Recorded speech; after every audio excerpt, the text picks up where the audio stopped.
तो हेलो बच्चों, nuclear reaction radio activity हम पढ़ रहे थे। रेडियो एक्टिविटी को ही कंटिन्यू करते हैं और अल्फ़ा बीटा गामा पार्टिकल्स हमने पढ़ लिया था। तो इस चैप्टर का सेकंड जो पार्ट है वो है न्यूक्लियस, जिसे हम पढ़ते हैं न्यूक्लियर फिजिक्स में। ठीक है, तो इसमें हम न्यूक्लियस की स्टडी करेंगे।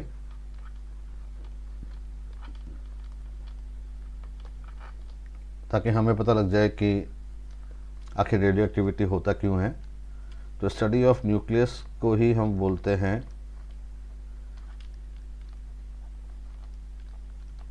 Nuclear physics. तो इस चैप्टर के जो बेसिक पार्ट्स हैं, उन 3 पार्ट्स हैं इसके अंदर, और इन तीनों पार्ट्स में से ही क्वेश्चंस आते हैं। पहला है इसका प्रॉपर्टीज़ ऑफ न्यूक्लियस, और दूसरा है न्यूक्लियर फिशन, और तीसरा है न्यूक्लियर फ्यूज़न। Nuclear fusion. तो ये 3 तरह के 3 पार्ट्स इस चैप्टर के हैं और ऑलमोस्ट तीनों में से क्वेश्चन आते हैं। तो रेडियो एक्टिविटी और न्यूक्लियर, अगर हम इस पूरे की बात करते हैं रेडियो एक्टिविटी और न्यूक्लियर फिजिक्स की, तो इन दोनों में से मिलाकर के 2 क्वेश्चंस तो आपके हर हालत में आते ही हैं।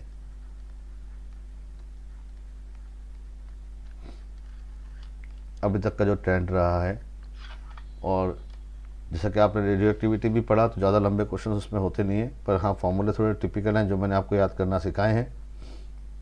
ठीक है ना। तो वो सारे फॉर्मूले तो रेडियो एक्टिविटी में होंगे ही होंगे, और बाकी जो न्यूक्लियस का जो पार्ट है वो अब हम इस चैप्टर में पढ़ेंगे न्यूक्लियर फिजिक्स के अंदर।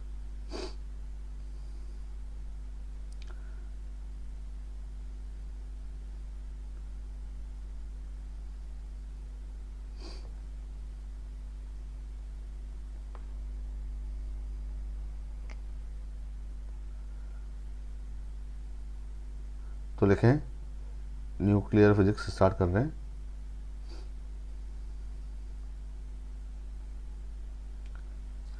तो सबसे पहले देखें कि न्यूक्लियस होता क्या है। न्यूक्लियस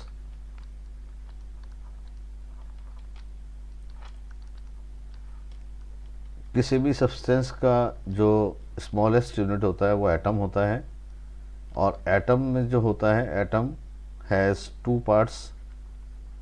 एटम के 2 बेसिक पार्ट्स होते हैं। पहला इसका सेंट्रल कोर पार्ट होता है,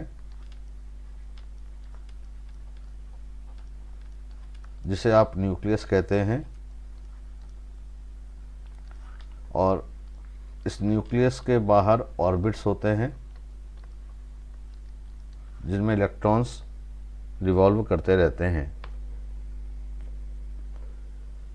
ठीक है ना।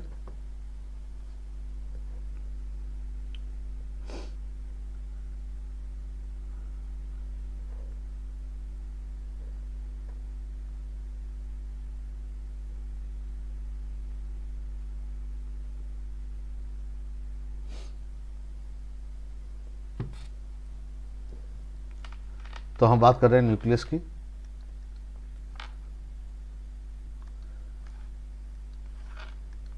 एटम का ये पार्ट जो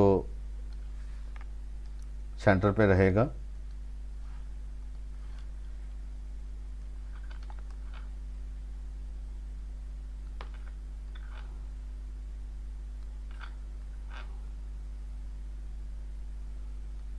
ठीक है।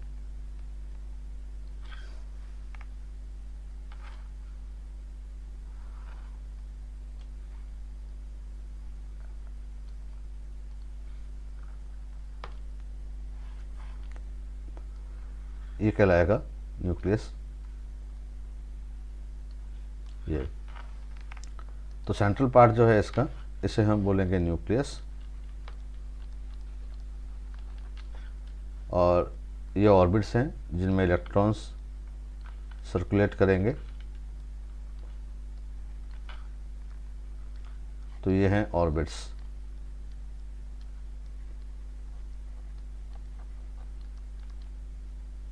ठीक है। प्रॉपर्टीज स्टार्ट करते हैं हम न्यूक्लियस की। प्रॉपर्टीज क्या क्या होती हैं?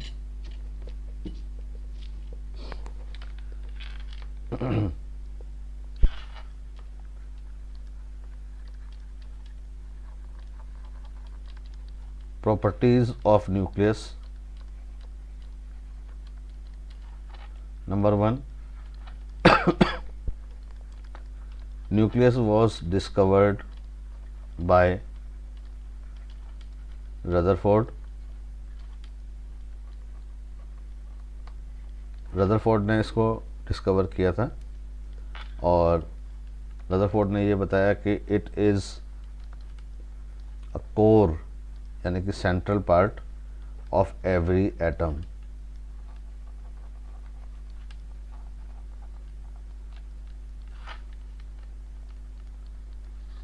अगर हम चार्ज की बात करते हैं कि न्यूक्लियस पर कितना चार्ज होता है,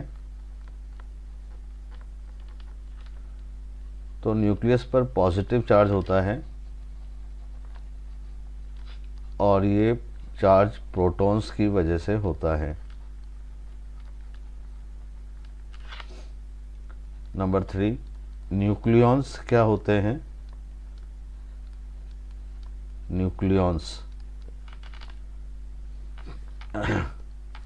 तो अगर ये न्यूक्लियस है, इसके अंदर जो पार्टिकल्स होते हैं,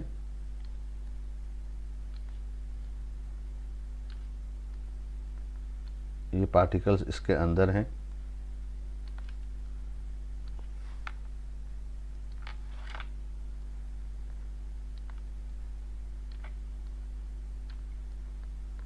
दो तरह के पार्टिकल्स आपको इसके अंदर मिलेंगे।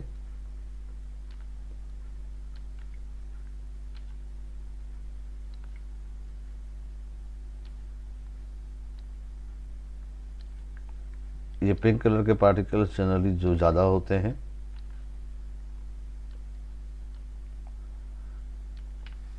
ये जो पिंक कलर के पार्टिकल्स मैंने यहाँ बनाए हैं, ये होते हैं न्यूट्रॉन्स।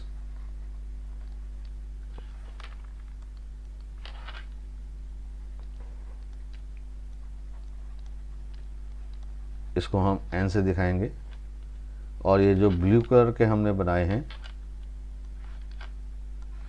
ये होते हैं प्रोटॉन्स। प्रोटॉन्स को पी से या फिर हम जेड से दिखाएंगे,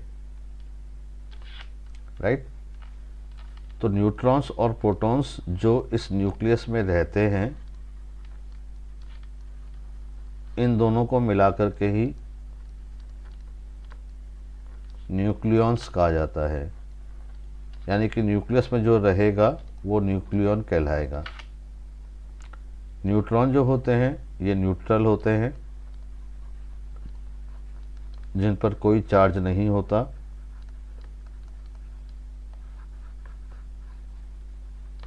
और प्रोटॉन्स जो होते हैं वो पॉजिटिवली चार्ज्ड होते हैं। इसलिए अगर हम न्यूक्लियस की बात करते हैं, तो न्यूक्लियस पर जो चार्ज आएगा वो न्यूट्रॉन और प्रोटॉन का मिलाकर आएगा, जो एक ज़ीरो होगा और एक पॉजिटिव होगा। ज़ीरो और पॉजिटिव मिलकर के पॉजिटिव चार्ज बन जाएगा। इसलिए न्यूक्लियस पर जो चार्ज होता है वो हमेशा पॉजिटिव चार्ज होगा। ठीक है।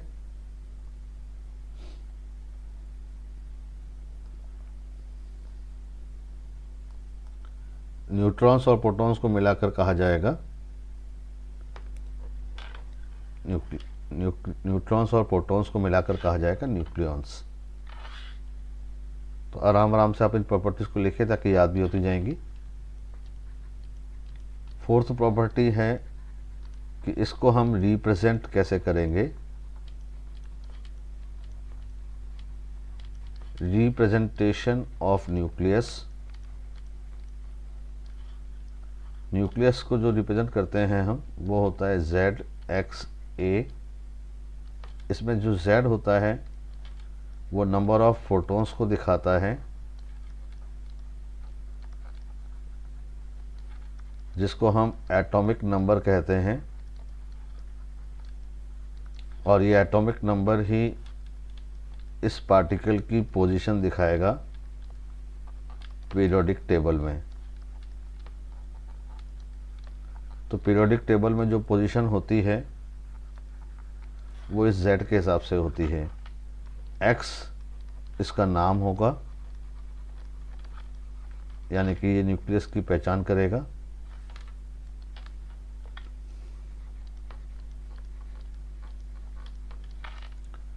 और a जो होता है इसको बोलते हैं हम मास नंबर। ये आपको number of protons plus number of neutrons देगा, यानी कि ये z प्लस n के बराबर होगा। तो अगर आपको नंबर ऑफ न्यूट्रॉन्स चाहिए कि किसी भी न्यूक्लियस में न्यूट्रॉन्स कितने होते हैं,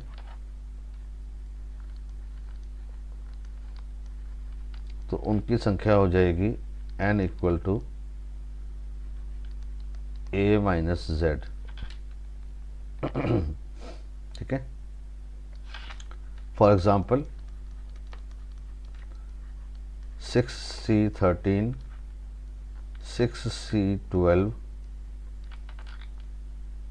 या 7N14 या 92U235। तो इसमें पीरियोडिक टेबल में ये किस जगह होगा, इसकी पहचान z से होगी। तो z इसका 6 है तो आप इसे कार्बन कहोगे, यानी ये भी कार्बन है और ये भी कार्बन है, क्योंकि इन दोनों का z सेम है।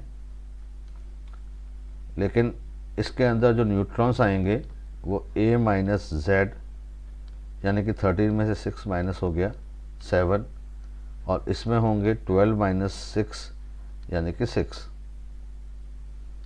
न्यूट्रॉन दोनों में अलग अलग हैं लेकिन नाम दोनों का एक है, क्योंकि z दोनों का सेम है। इसका मतलब अगर दोनों का z सेम है तो दोनों का नाम भी सेम होगा। तो नाम की पहचान हमेशा z से होगी। ये 7th है तो z की वैल्यू यहाँ पर 7 है, इसका मतलब ये पीरियोडिक टेबल में 7th पोजीशन पे होगा।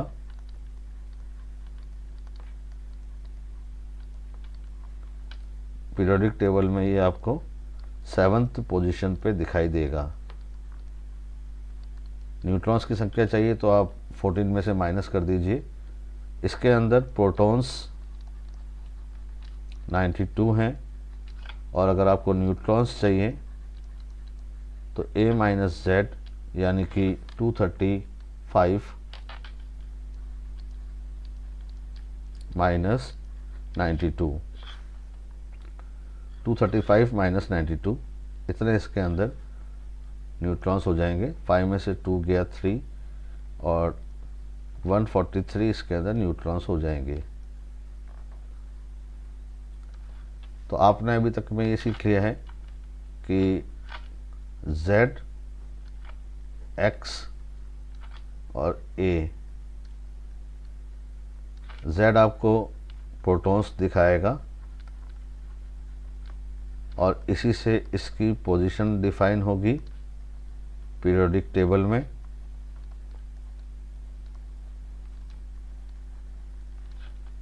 और पीरियोडिक टेबल में अगर ये पोजीशन लेगा तो इसी से इसका नाम यानी कि XP डिसाइड हो जाएगा। A है यहाँ पर मास नंबर, और मास नंबर क्या होता है ये भी मैंने आपको बता दिया है। ठीक है ना। तो ये न्यूक्लियस का रिप्रेजेंटेशन होगा, कैसे हम न्यूक्लियस को दिखाएंगे। फिफ्थ नंबर पे अगर हम बात करते हैं कि इस न्यूक्लियस का शेप क्या होगा,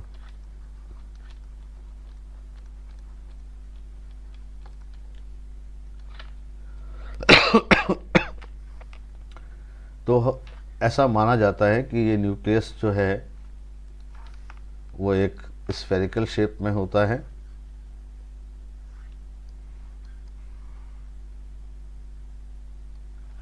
ऊपर बना दिया है तो ऊपर से ले लेते हैं इसको।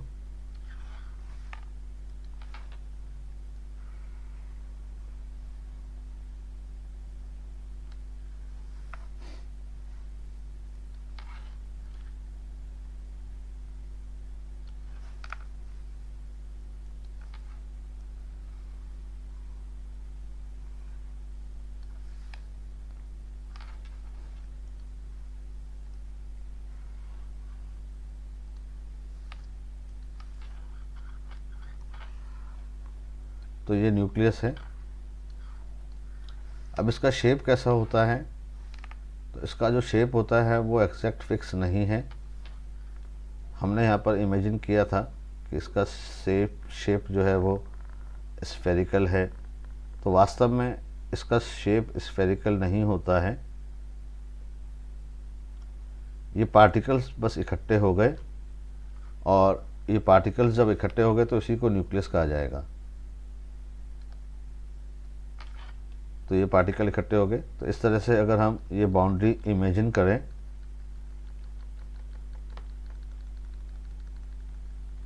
तो ये बाउंड्री जो हम इमेजिन करके स्फीयर बना रहे थे वो इमेजिनरी बाउंड्रिंग है।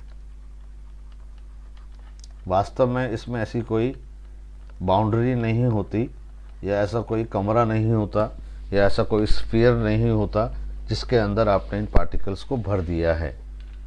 ठीक है ना। तो ये न्यूक्लियस का कोई एग्जैक्ट शेप नहीं होता।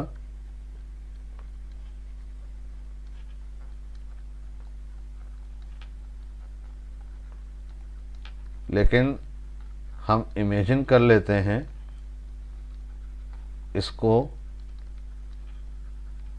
इमेजिनरी, हम इसको सॉलिड स्फीयर मान लेते हैं।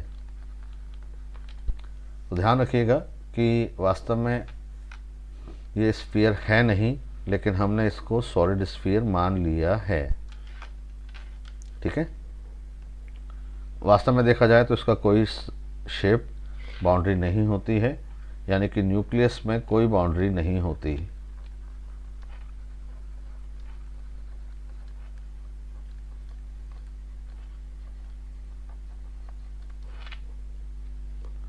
राइट।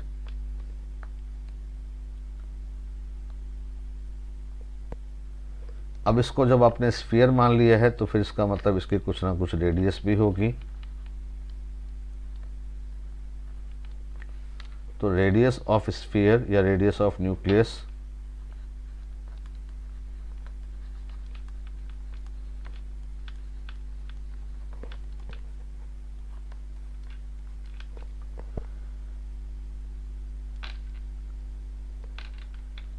रेडियस ऑफ न्यूक्लियस, इस पर बहुत सारे क्वेश्चंस आते हैं नीट में। Radius of nucleus R is directly proportional to 1/3 power of its mass number. R is directly proportional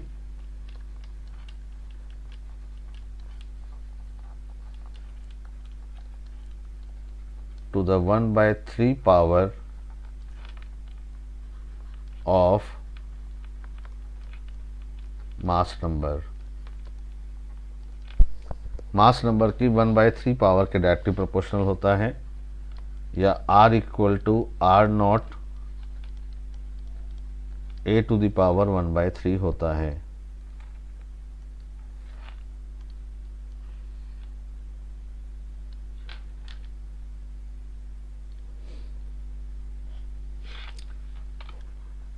जहाँ पर आर नॉट एक कांस्टेंट है,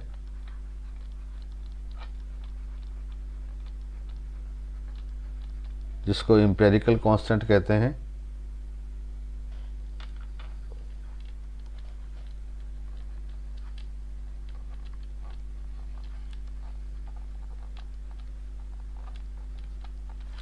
और इसकी वैल्यू अप्रॉक्सीमेटली 10⁻⁻15 मीटर होती है, जिसे 1 फर्मी कहते हैं।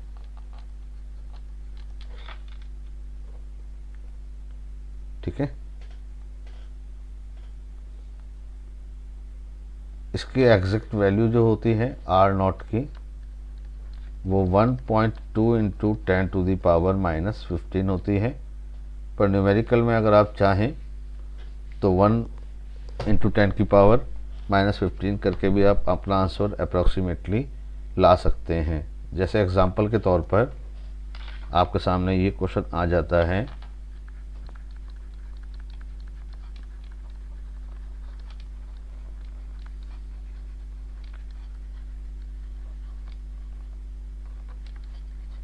Find out the radius of nucleus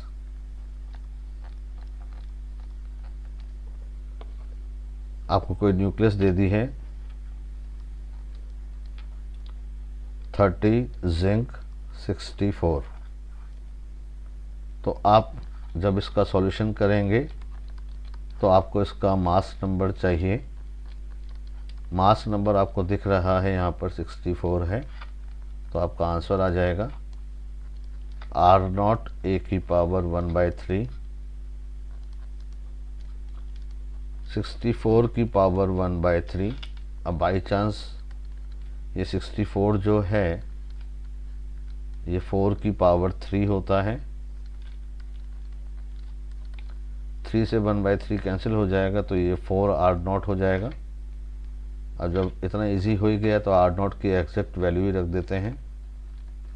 are not की एग्जैक्ट वैल्यू 1.2 इंटू 10⁻⁻15, तो ये अप्रॉक्सीमेटली 4.8 10⁻⁻15 यानी कि 4.8 फर्मी आएगा।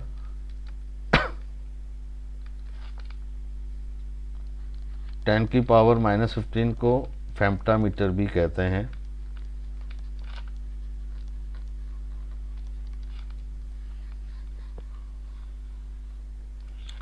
तो इस तरह से आप कंपैरिजन कर सकते हैं, रेडियस की वैल्यू ला सकते हैं।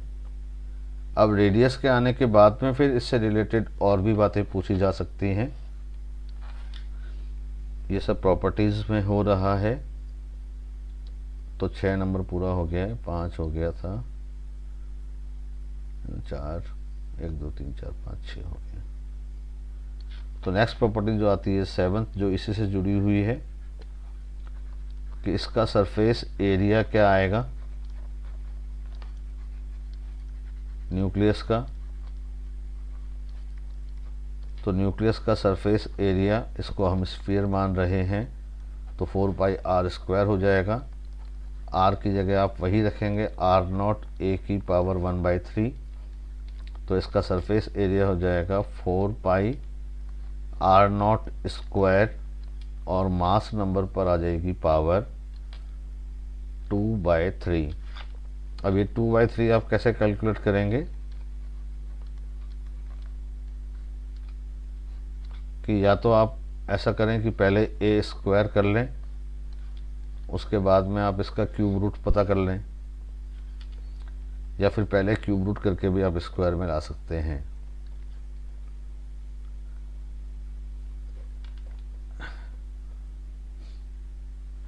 जैसे वही की हम बात करें कि 30 Zn 64 है, तो इसका सरफेस एरिया क्या होगा, इसकी जो न्यूक्लियस होगी उसका सरफेस एरिया क्या आएगा, तो वो हो जाएगा 4πr0² और 64 की पावर 2/3। तो पहले तो आप 64 को 4 की पावर 3 लिख दो, तो इसमें आपने क्यूब रूट पहले कर लिया, तो 4 की पावर 3 और बाहर कौन मौजूद है, 2/3, 3 से 3 कैंसिल हो जाएगा, तो ये बन जाएगा 4 पाई R0 स्क्वायर, 4 स्क्वायर, और 4 स्क्वायर होता है 16, तो ये हो जाएगा 4 pi into 16, 4 pi into 16 into R0 square. R0 की वैल्यू आप यहाँ रख दोगे 1.2 10 की पावर -15, तो ये 16 4 जा 64 पाई, इसका स्क्वायर करोगे तो 1.44 और 10 की पावर -30, ये आपका आंसर आ जाएगा। तो इस तरह से आप इस न्यूक्लियस का सरफेस एरिया भी पता कर सकते हैं। इसी से जुड़ा हुआ दूसरा आता है, ये इम्पोर्टेंट है फिर, वॉल्यूम ऑफ न्यूक्लियस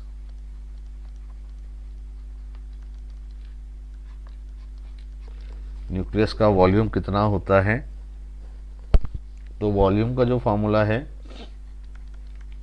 वो है 4/3 पाई R³ एक बार फिर हम वही रखेंगे, R0 a की पावर 1/3, तो ये हो जाएगा 4/3 पाई, इसकी जगह जब ये वैल्यू आएगी तो R0 की पावर 3 और a की पावर 1/3, और यहाँ पे क्यूब किया है हमने, इस 3 से 3 कट जाएगा, तो ये आ जाएगा 4/3 पाई R0³ इंटू a।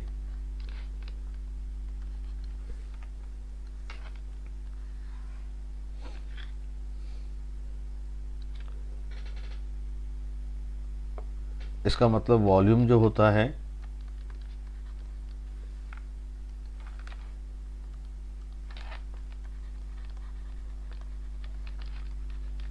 न्यूक्लियस का जो वॉल्यूम होता है that is directly proportional to the mass number. इसमें आपको पावर की ज़रूरत नहीं है। तो ये तीनों ही इम्पोर्टेंट है। रेडियस, सरफेस एरिया थोड़ा कम पूछा जाता है, पर रेडियस और वॉल्यूम ज़्यादा पूछे जाते हैं। फॉर्मूला मैंने लिखा है, आप इस पर प्रैक्टिस कर सकते हैं, जिंक को लेके भी, किसी को भी लेके, और PYQ आप करते जाइएगा तो क्वेश्चन आपके होते जाएंगे। 9th नंबर पे आता है इसी से मिलता जुलता डेंसिटी। चलो डेंसिटी से पहले मास ले लेते हैं ताकि डेंसिटी कैलकुलेट कर लें। तो अभी तो एक बार एग्जैक्ट मास नहीं ले रहे हम, mass of nucleus.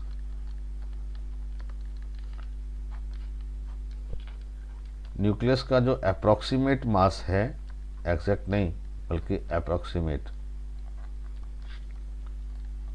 Mass of nucleus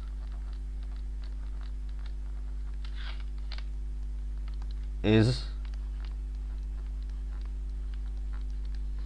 calculated by its mass number।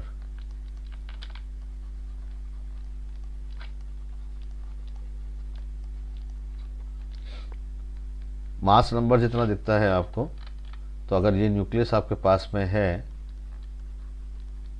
ZXA, जिसका मास नंबर आपको दिख रहा है A,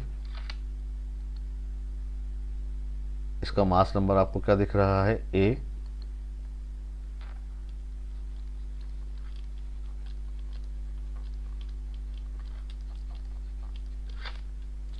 तो इसका जो मास हो जाएगा न्यूक्लियस का वो इतना ही हो जाएगा अगर आप इसको AMU में लिख रहे हैं, या फिर ये A इंटू 1.67 10⁻⁻27 से मल्टीप्लाई करेंगे तो ये किलोग्राम में हो जाएगा।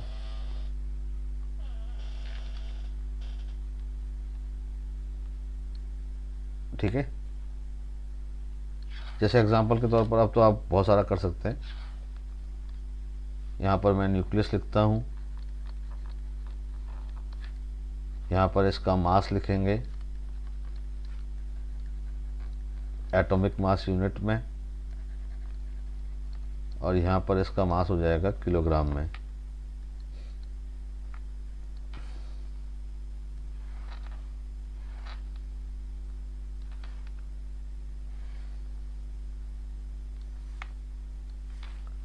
जैसे कि 6C12। तो इसका मास नंबर, चलिए यहाँ मास नंबर भी लिख देते हैं ताकि आपको पहचान हो जाए।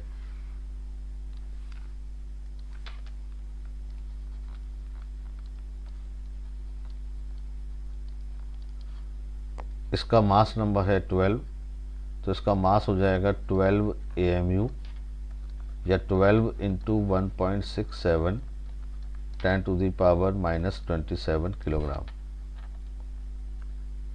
30 Zn64, इसका मास नंबर 64, तो ये हो जाएगा 64 AMU या 64 इंटू 1.67 10⁻⁻27 किलोग्राम।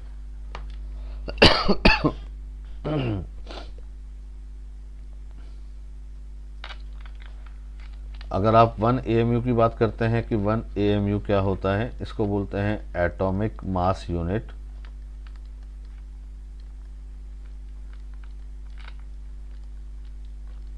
और ये एटॉमिक मास यूनिट क्या होता है, ये होता है mass of carbon nucleus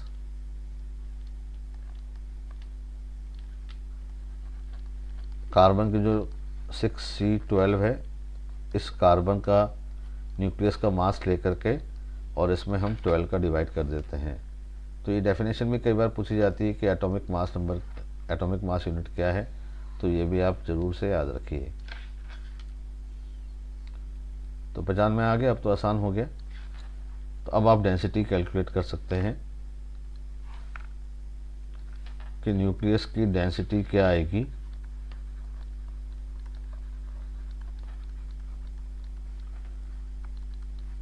density होती है मास बाय वॉल्यूम।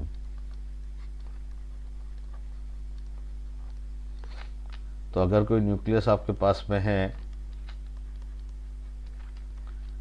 तो इसकी डेंसिटी हो जाएगी, मास हो जाएगा इसका A इंटू 1.67 किलोग्राम में लेना पड़ेगा ना, SI यूनिट। और वॉल्यूम, वॉल्यूम होता है इसका 4/3 पाई R0³ इंटू A। अब ये A से A कट जाएगा। जब ये A से A कट जाएगा, इसका मतलब A तो अब बचा ही नहीं। तो पहली बात तो ये होगी कि डेंसिटी जो है वो डिपेंड नहीं कर रही है मास नंबर पे, तो हर न्यूक्लियस की डेंसिटी बराबर आएगी। इसको सॉल्व करें अगर हम, क्योंकि अब तो इसमें सारी बातें कांस्टेंट ही बची हैं, 3 ऊपर चला जाएगा, 1.67 10⁻⁻27 और यहाँ बच गया है 4 पाई 1.2 इंटू 10⁻⁻15 R0 की वैल्यू और पावर हो गया 3।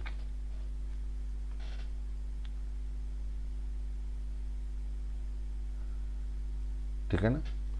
इसकी वैल्यू जो आएगी अप्रोक्सीमेटली वो 10⁻18 किलोग्राम पर मीटर क्यूब आएगी। यानी कि न्यूक्लियस की जो डेंसिटी है वो ऑलमोस्ट इतनी ही होती है, 10⁻18। Therefore density of every nucleus, वैसे इसमें हाइड्रोजन का एक्सेप्शन हम मान लेते हैं क्योंकि हाइड्रोजन में तो न्यूक्लियस में होता ही खाली प्रोटॉन है, बाकी इसको जनरल स्टेटमेंट ही बोला जाता है कि density of every nucleus is equal. Her nucleus की डेंसिटी बराबर होती है, ये बात इंपॉर्टेंट आप ध्यान रखिएगा। मास अलग होगा, वॉल्यूम अलग होगा, एरिया अलग होगा, लेकिन डेंसिटी सेम होगी। और ये डेंसिटी जो होती है वो किसी भी फैक्टर पर डिपेंड नहीं करती।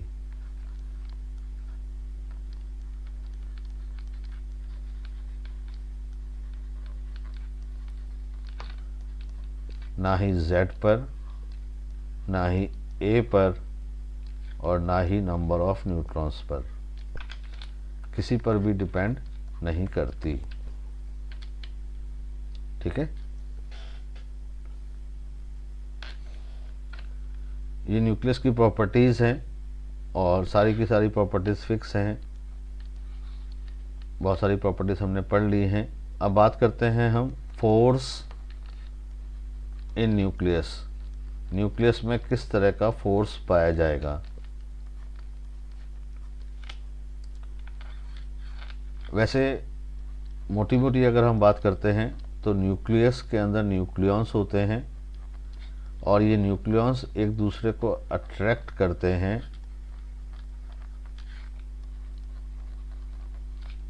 और इस अट्रैक्शन फोर्स को न्यूक्लियर फोर्स कहा जाता है।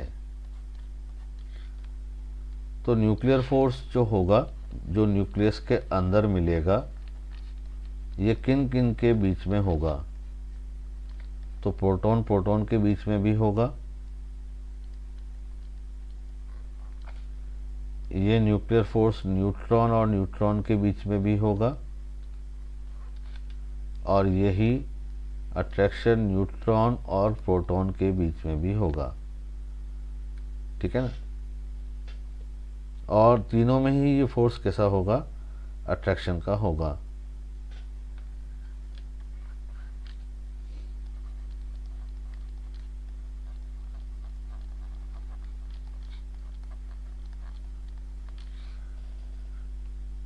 न्यूक्लियर फोर्स के बारे में बस इतनी जानकारी है, ज़्यादा इसका एक्सप्रेशन हमें आज तक नहीं मिल पाया है। जैसे कि इलेक्ट्रोस्टैटिक फोर्स होता है K Q1 Q2/r², तो इस तरह का फोर्स नहीं लगता है।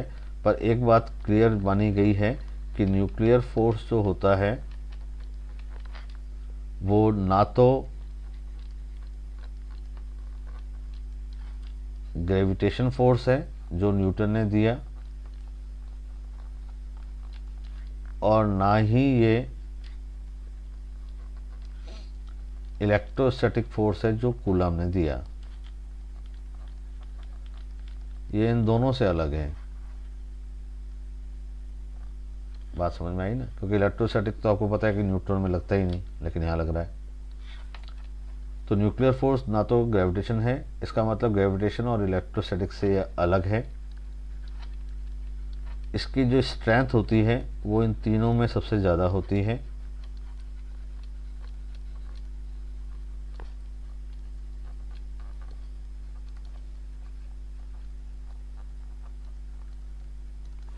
लेकिन इसकी जो रेंज होती है, कहाँ तक ये एक्टिव रह पाएगा, range of nucleus force is least.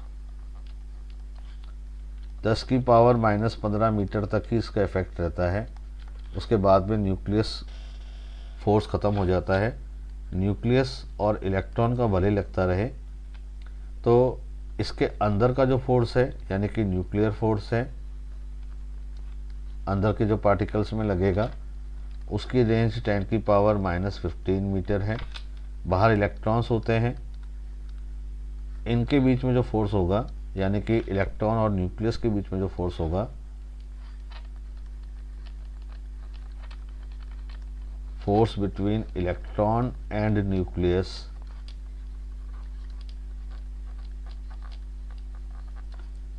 उसकी रेंज अप्रॉक्सीमेटली 10⁻⁻10 मीटर ऑर्डर की होगी।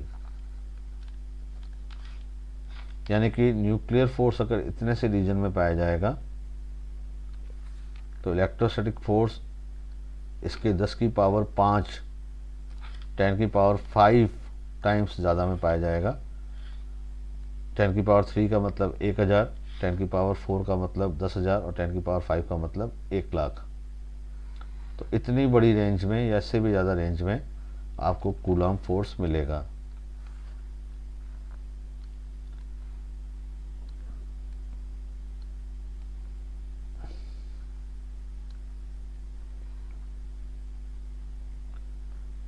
जबकि न्यूक्लियर फोर्स जो है वो बहुत ही कम रेंज में मिलेगा। तो यहाँ पर अगर हम बात करते हैं इलेक्ट्रॉन जहाँ रहेंगे, तो ये न्यूक्लियस है और यहाँ इलेक्ट्रॉन रहेंगे, यहाँ इलेक्ट्रॉन रहेंगे, यहाँ इलेक्ट्रॉन रहेंगे। तो ये जो फोर्स होगा न्यूक्लियस और इलेक्ट्रॉन के बीच में, इसकी रेंज 10⁻⁻10 मीटर ऑर्डर की होगी, और न्यूक्लियर फोर्स केवल इसी रेंज में ख़त्म हो जाएगा।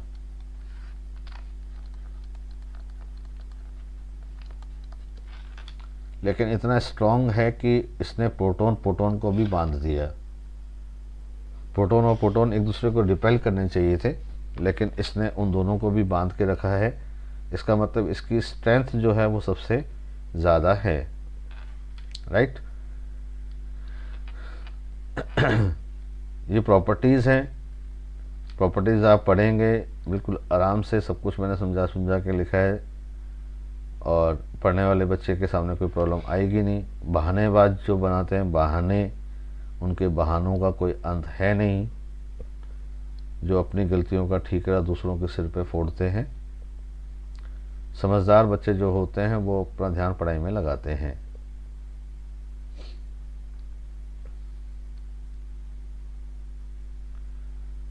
ठीक है जी। इसके आगे आती है बात कि न्यूक्लियस को हम कितने पार्ट्स में बांटते हैं या टाइप्स ले सकते हैं, कि न्यूक्लियस के टाइप्स कितने होते हैं।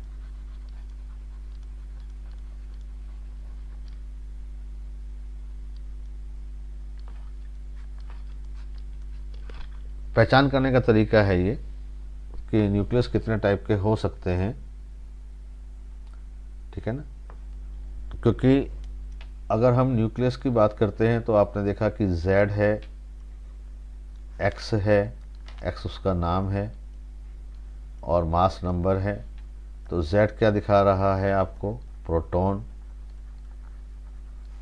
A क्या दिखा रहा है, A दिखा रहा है प्रोटॉन और न्यूट्रॉन का सम। तो न्यूट्रॉन क्या होंगे, न्यूट्रॉन हो जाएंगे A माइनस Z, इतने हो जाएंगे आपके पास में न्यूट्रॉन। तो 3 क्वांटिटी होगी Z, A और A माइनस Z। अब ये 3 क्वांटिटीज जैसे मैं एग्जांपल के तौर पर बात करता हूँ, 6C12, 6C13 या 7N13, है ना।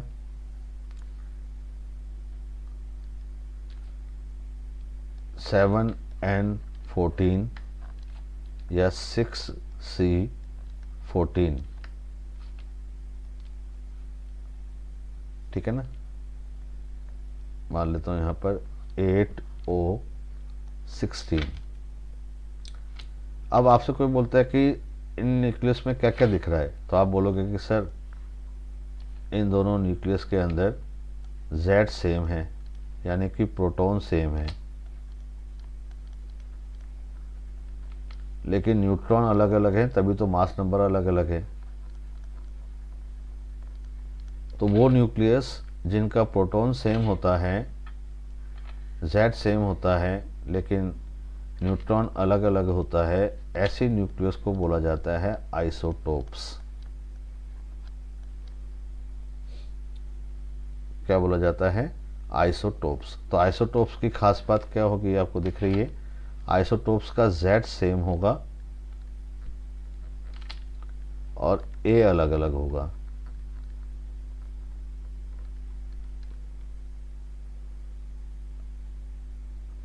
अजी बात समझ में आ गई।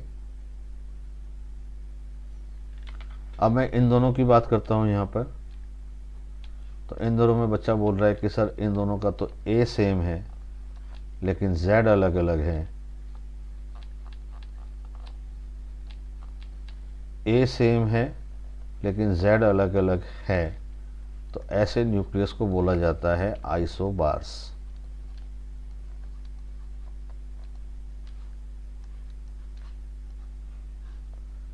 आइसोबार में प्रोटॉन भी अलग अलग होंगे, न्यूट्रॉन्स भी अलग अलग होंगे, लेकिन न्यूट्रॉन और प्रोटॉन का सम सेम होगा।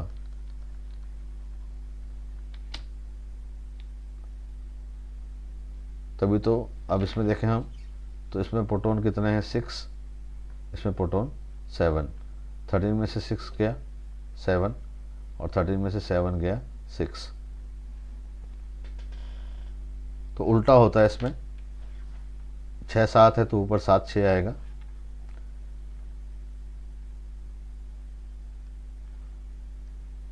इन दोनों की बात करें हम, आपको क्या सर इनमें कोई रिलेशन नहीं है, पर मुझे तो दिख रहा है। इसमें Z भी अलग है एक का 6 है, एक का 8 है। इसमें ए भी अलग अलग है, लेकिन अगर आपने इसमें से ए में से जेड घटाया, 14 माइनस 6 8, 16 माइनस 8 8, ये दोनों में सेम है। तो ये एक विचित्र टाइप का न्यूक्लियस हो गया, जिसमें z भी अलग होगा, a भी अलग होगा, लेकिन a माइनस जेड मतलब इन दोनों का डिफरेंस सेम होगा। तो अगर जब दोनों अलग देखें तो आप इनका डिफरेंस चेक कर लो। ये तो आपको साफ पहचान में आ जाएंगे कि या तो इसमें आपको z सेम दिखाई देगा, और या फिर इसके अंदर आपको a सेम दिखाई देगा, है ना। ऐसे न्यूक्लियस को जिनमें a माइनस जेड सेम होता है, इनको बोलते हैं हम आइसोटोन्स। आइसोटोन वो होते हैं जिनमें नंबर ऑफ न्यूट्रॉन्स बराबर होते हैं। तो ये तीन तरह के तीन तरह के न्यूक्लियस होते हैं: आइसोटोप्स, आइसोबार्स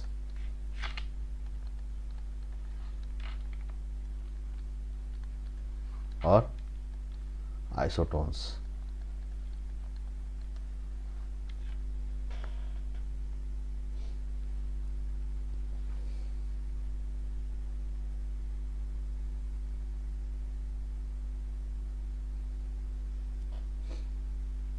ठीक है।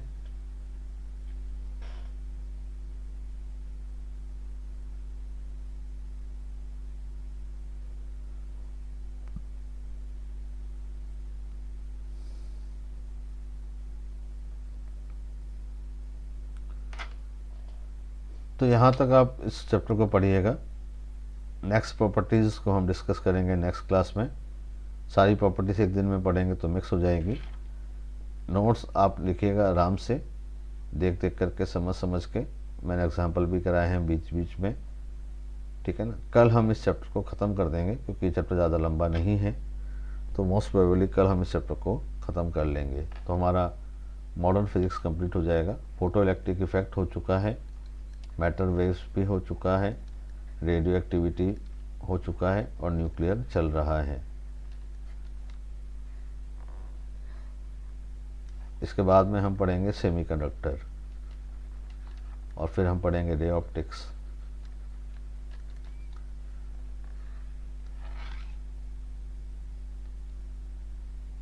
तो दिसंबर के महीने में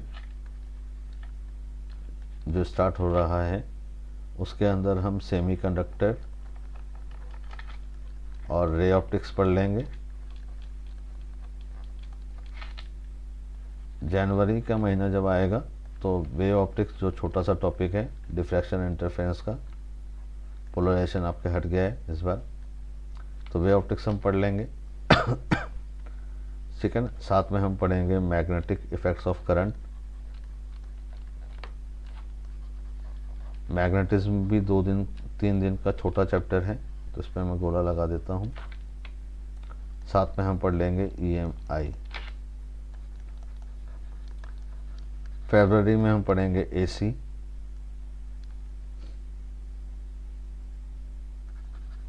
करंट इलेक्ट्रिसिटी हो ही गया है, तो AC से पहले हम पढ़ लेंगे कैपेसिटर, क्योंकि वो काम आएगा AC में। तो कैपेसिटर और AC। इलेक्ट्रोस्टैटिक्स करंट हो चुका है, तो ये 12th कंप्लीट हो गया। कैपेसिटर लगेगा 6 दिन में, AC लगेगा 7 दिन में, तो 6 और 7 13 हो गए। तो 28 का फरवरी अगर हुआ तो 15 दिन बचेंगे, तो उसमें हम करेंगे SHM, जो होगा 8 डेज का। और फिर हम पढ़ेंगे वेव्स, ये 10 डेज का। 10 डेज का आते ही मतलब आपका 3 या 4 मार्च आ जाएगा, ठीक है ना। मार्च का जो महीना आएगा, क्योंकि 15 मार्च तक हम अपना कोर्स निपटा लेंगे, तो उसमें हम पढ़ेंगे रोटेशनल डायनामिक्स और फ्लूइड मैकेनिक्स।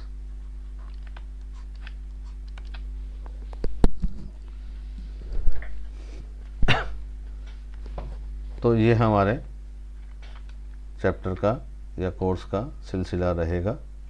सेमीकंडक्टर और रे ऑप्टिक्स में हम दिन बचा सकते हैं, क्योंकि सेमीकंडक्टर आप जान के चलिए तो मैक्सिमम से मैक्सिमम 9 दिन का रहेगा, और ये अगर रहता है 15 दिन का तो हमारे पास में 5-6 दिन बच जाएंगे। इसमें 4-5 दिन बच जाएंगे, तो 4-5 दिन में हम कोई छोटा टॉपिक इनमें से उठा के कवर कर लेंगे। जैसे फ्लूइड मैकेनिक्स है तो इसको हम कवर कर सकते हैं यहाँ पर। तो मैक्सिमम से मैक्सिमम 10 से 12 मार्च तक आप फ्री हो जाएंगे, और उसके बाद में हम डेली एक एक चैप्टर रिवाइज करेंगे।